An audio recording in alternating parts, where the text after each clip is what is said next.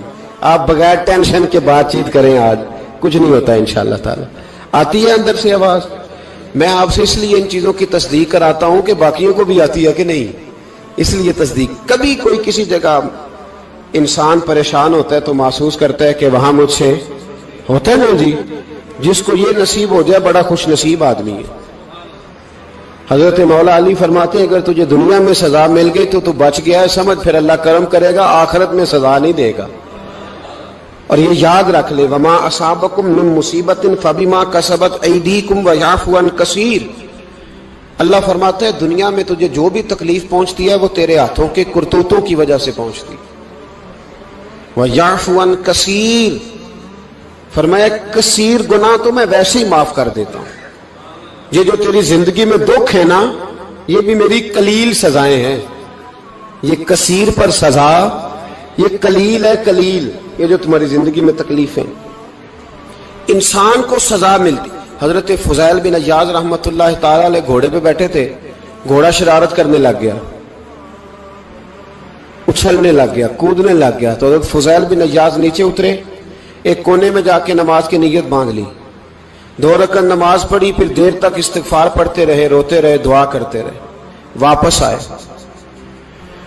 خادم عرض کرنے لگے حضور سمجھ نہیں آئی, گھوڑے نے تھوڑی سی شرارت کی, وہ بدکا ہے, آپ نے اس کو چھوڑا ہے اور چھوڑ کر کے آپ نماز میں لگ گئے. تو حضرت فضیل بن عیاض فرمانے لگے جب بندہ اللہ کی نافرمانی کرتا ہے نا تو جو چیزیں اس کی فرما بردار ہوتی ہیں وہ اس کی نافرمانی کرنے لگ جاتی. تو مجھے محسوس ہوا تھا کہ میں نے کہیں اللہ کی نافرمانی کی ہے, اس لیے ایسا ہوا ہے کہ میرے گھوڑے نے میری, تو میں توبہ کرنے لگا ہوں. اور اب دیکھتا ہوں بیٹھ کے بھلا کیا ہوتا ہے. میں نے سچی توبہ, حالانکہ مجھے یاد نہیں کہ میں کہاں بولا, پر کھری اور سچی توبہ کی. دوبارہ گھوڑے پہ بیٹھے تو گھوڑا بالکل صحیح ہو کے ساتھ چلنے لگ گیا.